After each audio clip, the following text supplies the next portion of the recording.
کسی نے خاتون جنت سے سوال کیا، کسی عورت نے کہ یا سیدہ نساء عالمین کیا یہ سلام بھیجنا خالی آپ کی زندگی تک ہے؟ تو خاتون جنت نے کہا کہ نہیں، میری زندگی میں 3 دن متواتر میرے اوپر سلام بھیجنے والا بھی جنت کا مستحق ہو جاتا، اور میری وفات کے بعد بھی 3 دن تک اگر کوئی اپنے مقام پر کھڑے ہو کر میرے اوپر سلام بھیجے تو وہ بھی جنت کا مستحق قرار پاتا ہے۔ اور اسی ضمن سیدہ عالم پر گفتگو چل رہی ہے تو ایک بات ہم بتاتے چلیں، اس لیے کہ یہ بات انتہائی اہم اور ضروری ہے آج کل کے ماحول میں، کہ ایک روایت موجود ہے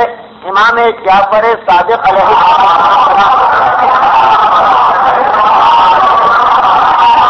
اور امام اپنی دادی جناب سیدہ سے بذات خود یہ روایت نقل کرتے ہیں، اور بڑی اہم یہ روایت ہے کہ اگر تم پر کوئی اتنی بڑی مصیبت نازل ہو جائے، کوئی اتنی بڑی پریشانی نازل ہو جائے، کوئی اتنی بڑی آفت نازل ہو جائے کہ کوئی آفت و پریشانی کو دور کرنے والا نہ ہو، تمہیں کوئی سہارا نظر نہ آ رہا ہو، تمہیں کوئی جائے پناہ نظر نہ آ رہی ہو، تو تم دعائے توسل پڑھو جناب سیدہ سے۔ یہ مجرب ترین عمل ہے اور خود ہمارے مشاہدے میں آ چکا کہ جب ہر طرف سے مصیبتیں ہی مصیبتیں اور نکلنے کا کوئی راستہ نہ ہو تو وہ عمل خاص کیا جائے جو سیدہ عالم نے اپنے شیعوں کو بتایا تھا کہ اس کے اوپر عمل کرو تو یقیناً تمہاری ہر پریشانی دور ہو جائے گی۔ کتابوں میں اس کا طریقہ موجود ہے کہ پہلے 2 رکعت نماز پڑھی جائے جناب سیدہ کے لیے قربتاً الی، بالکل صبح کی نماز کی طریقے سے، اس کے بعد ایک مرتبہ 3 سلام بھیجے جائیں، پھر تسبیح جناب سیدہ پڑھی جائے، اور اس کے بعد انسان سجدے کے اندر جائے اور یہ دعا پڑھے کہ یا مولاتی فاطمہ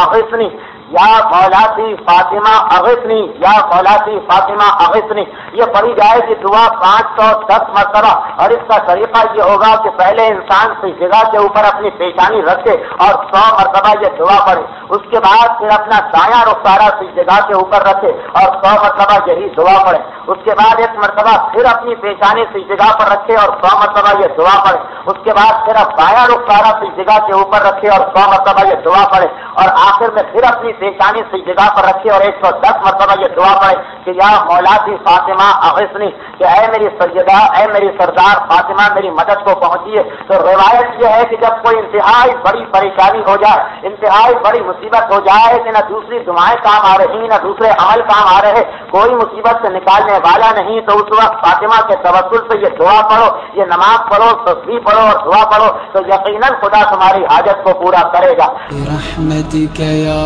ارحم الراحمین